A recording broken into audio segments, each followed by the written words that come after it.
Okay, and recording has begun. And we're going to begin as well. All right, so when we're talking about PBIS, PBIS stands for Positive Behavior Interventions and Supports. So it's a way for us to encourage positive behaviors. At Rama Road, we provide a variety of interventions and supports to encourage that positive behavior. We have several school-wide practices in place to help us achieve that mission of promoting positive behavior and an overall positive school climate. So at Rama, we do have some students that may need some additional support or targeted interventions beyond what's provided to all students. So those students typically fall in that tier 2 or tier 3 category that you see. However, most of our students are able to be successful with all the things that are offered at that core or tier 1 level. And so that's what we're going to be focusing on in today's presentation. So these are our core values at Rama Road. These were voted on by our staff as the best descriptors, just to describe our 3 main values. So being respectful, I will treat people, learning, and property as important. Responsible, I will do things that I'm supposed to do and accept the results of my actions. And being ready to learn, I will make choices that lead to my best learning. So that's our core values that the students are learning here at Rama. And then links to our core values, we have our expectations. So our expectations are specifically what we want students to be doing across settings. For example, what do we expect when they go into the cafeteria? What do we expect when they go to the playground, when they use the restroom? These expectations are explicitly taught and retaught. And I'm going to click right here. For example, this is our hallway expectation sign. And if it doesn't pull up quickly, I'll go to their place. Here it is. We have these posted throughout the hallway so that students can refer to them so that they are reminded of exactly what the expectations are when they're walking in the hallway. We expect that they'll walk on the right-hand side in a straight line, that they'll keep their hands to themselves by their side, that they'll walk with another student in the hallway. That's a Rama expectation for safety. We never have students walk alone in our hallways, and they will walk quietly so that others can learn. Similarly to that, within the classroom, the teachers have instructions and their expectations about what they want things to look like for different routines. For example, what should things look like when they're receiving direct instruction? What are their expectations when kids are working in partners? What is their expectations when kids are working independently? So this is the kindergarten expectations for direct instruction. Students will wait on their hands and wait to be called on. They'll stay on task. They will sit correctly, and there's a visual for what that would look like. They will put their eyes on the speaker and they will listen to the speaker. And these expectations are taught and retaught, especially at the lower levels. These expectations are taught almost every day before each of those different routines, before direct instruction, before independent practice. And so kind of tied into that, here's a parent tip. And so as a parent, making sure that you're providing clear instructions to your child, and especially with younger children, not giving more than 2 to possibly 3 instructions at a time. So if your child's getting ready for bed, telling them brush your teeth, then brush your hair. After they've done that, then giving them the next direction and then the following directions. Stating expectations in a positive way. You'll notice that on our sign, we didn't say don't run. We said walk on the right-hand side. So let your child know what you want them to do rather than what you don't want them to do. For example, keep your hands to yourself rather than don't hit your brother or sister. With younger children, visual schedules can be really helpful. So whether it's the bedtime routine, what the expectations are, what you need them to do before going to bed, or getting ready in the morning, having a visual picture schedule can be very helpful. And then when your child has complied with the request, providing immediate verbal reinforcement. Thank you so much for brushing your teeth. Now I need you to put on your pajamas. And so at our core level, we have social emotional learning. And last year, we started introducing the zones of regulation school-wide. This year, the older grades are getting a review through their classroom counseling lessons with their counselor, which are bi-weekly, and those review lessons are just a few at the beginning of the year, but the lower grades will get all of the zones of regulation lessons. And basically, the concept behind zones of regulation is teaching kids to recognize the signs in their body that cue them into how they're feeling. And all of our different feelings can basically be categorized into 4 zones. Each of those zones really reflect a level of energy or state of being that we have. So the blue zone is when we don't have a lot of energy, we're low in energy. For example, we're feeling sad, we're feeling tired, we're feeling bored. When students recognize those feelings in themselves, then they might need to employ some strategies, for example, like stretching or getting something to drink or doing some jumping jacks, something to alert their body. The green zone, this is when we're feeling happy, fine, okay. These are feelings that often we enjoy feeling. And this is the zone in which we're most able to be focused and learn because we have the energy needed, but we also have the calmness and focus needed. The yellow zone feelings are categorized by losing a little bit of control. This might be when we're starting to feel a bit wiggly, we're less calm than when we're in the green zone. Examples of yellow zone feelings could be nervous, worried, frustrated, annoyed, or excited.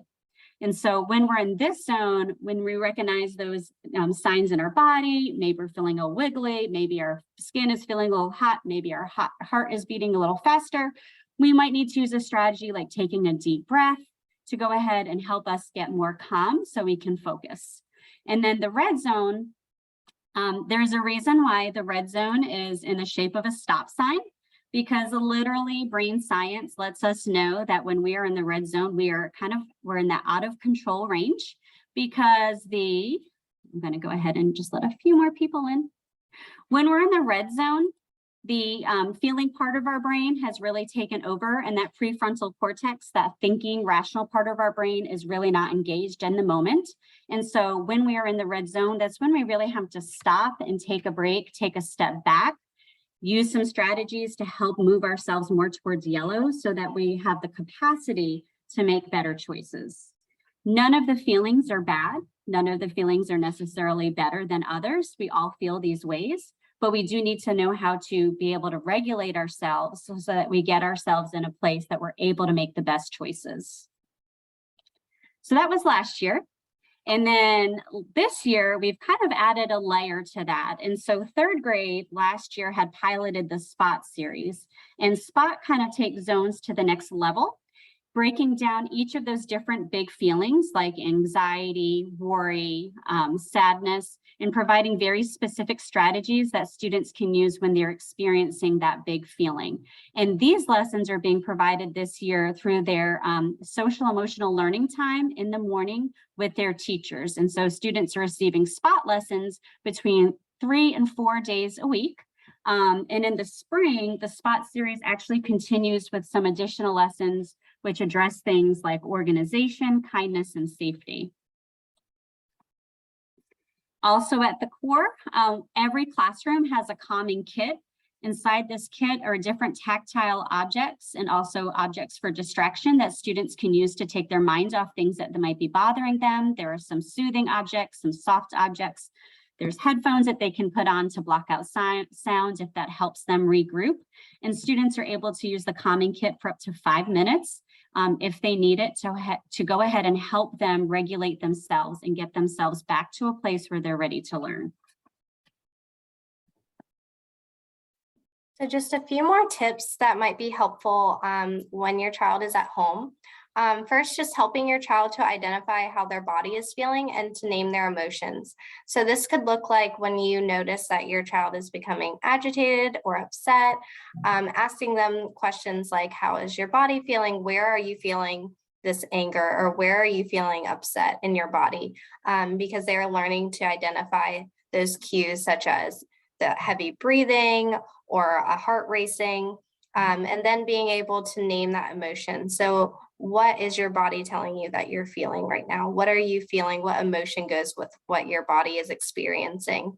And for those younger students, if they're not able to immediately tell you I'm feeling angry, sometimes it does help to give them a few options to choose from. Are you feeling angry? Are you feeling confused? Or are you feeling frustrated?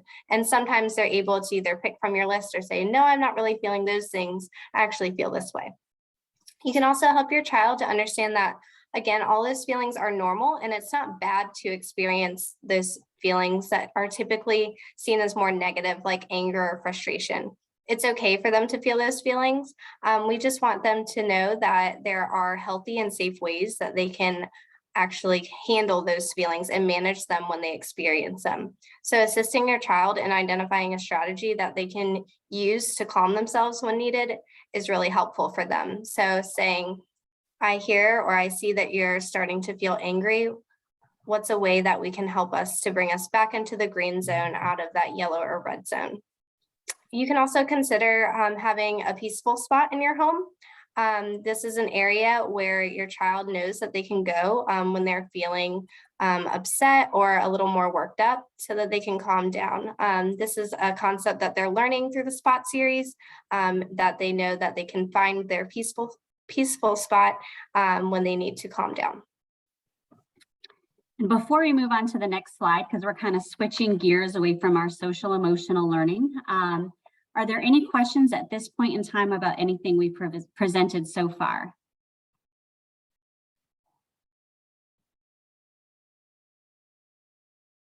Okay, we're going to move on. Again, you can use the QR code to submit questions, and we're also going to have an opportunity for questions at the end as well.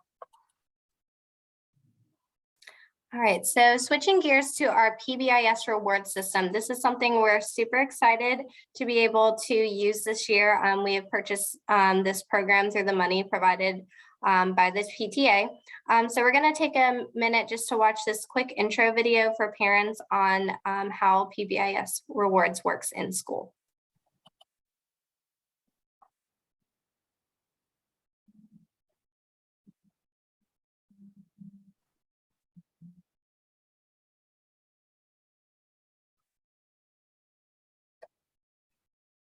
If you're a college student, keep watching. One of my least favorite things about writing papers in college was remembering the correct format for my citation. Your student school is utilizing PBIS rewards to support its PBIS initiative. That sounds great, but what is PBIS? PBIS stands for Positive Behavior Interventions and Support. It seeks to reduce or eliminate poor behavior school-wide through the encouragement of positive behaviors. PBIS decreases office discipline referrals, increases instructional time, and improves student achievement.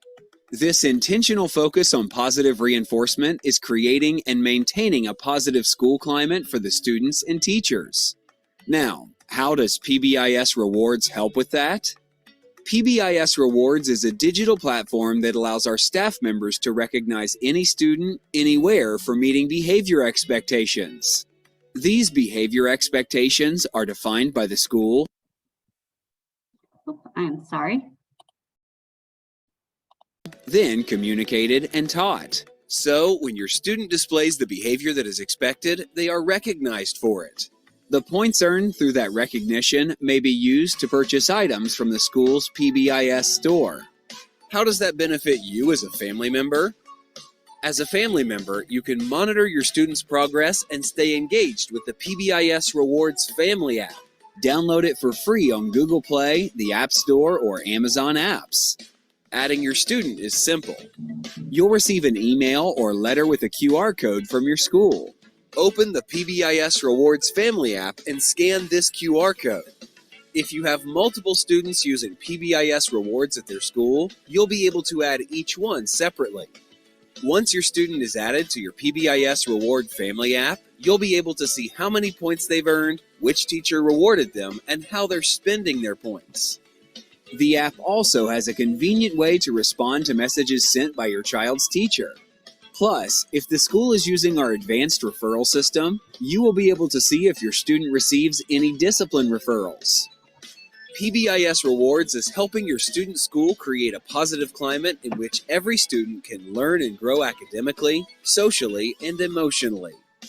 The PBIS Rewards Family app is a great tool for you to stay connected and engaged with the PBIS initiative. If you need more information, contact a PBIS administrator at your child's school.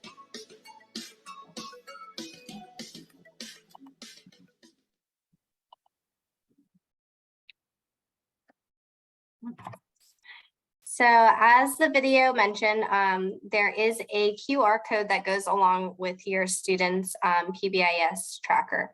So you should have received a parent letter a couple of weeks ago, just providing you with that QR code for your student. So throughout the day, students are earning points from, I see a question just came in. What if we misplace the letter?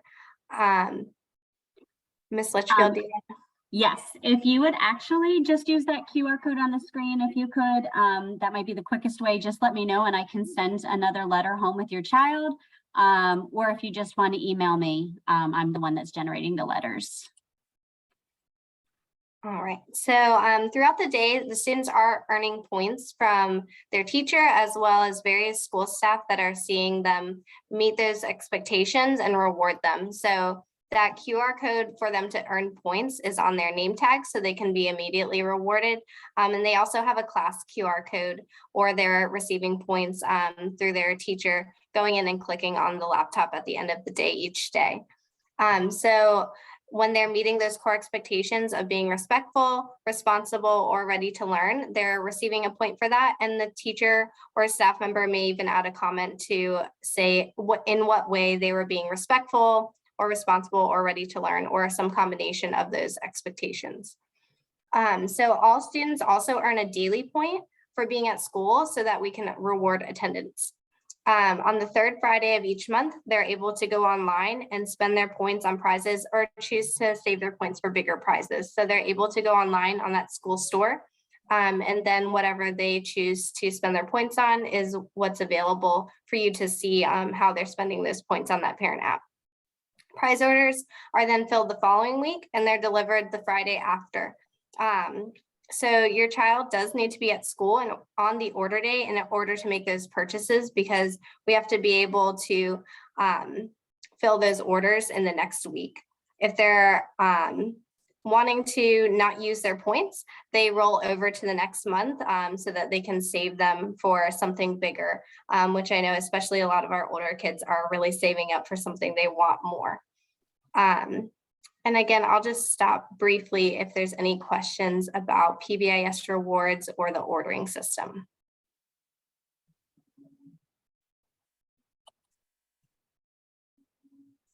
All right, we can go ahead and keep going on then.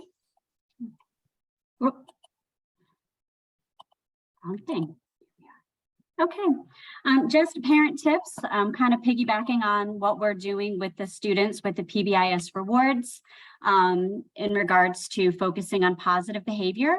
And so it can be difficult sometimes when children are displaying negative behavior that gets our attention quickly, and we usually give them pretty frequent feedback on negative behaviors.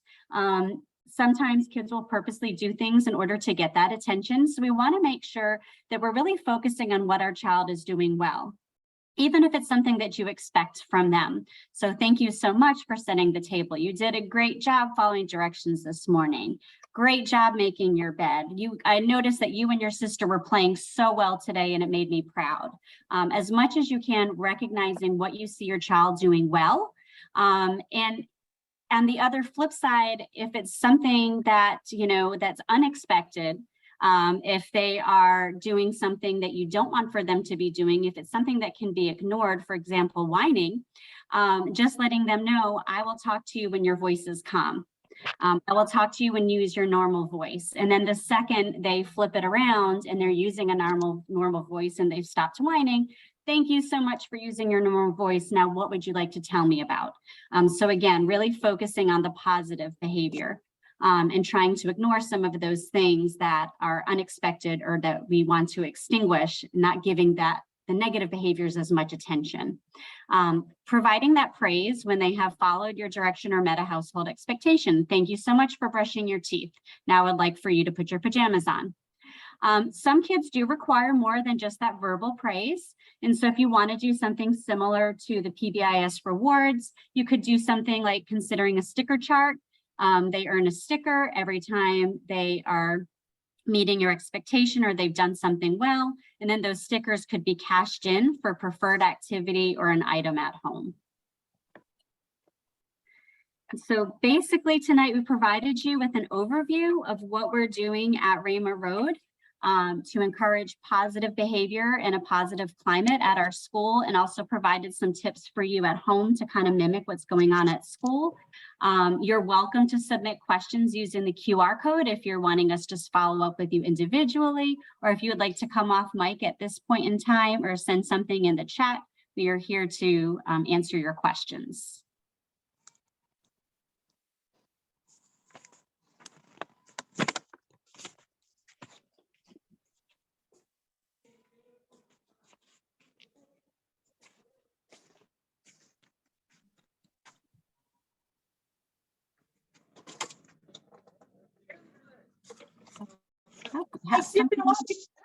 Okay, well, we got a compliment in the chat. Thank you so much. If you did have a question that you didn't get asked tonight, you can use the QR code, you can email us. We'd be happy to help you. We very much appreciate you guys coming out tonight. We're excited about the turnout. And we appreciate you being here. I'm going to go ahead and stop recording in case there is something you really wanted to ask and you just didn't want to say when it was being recorded. So let me stop recording. Okay.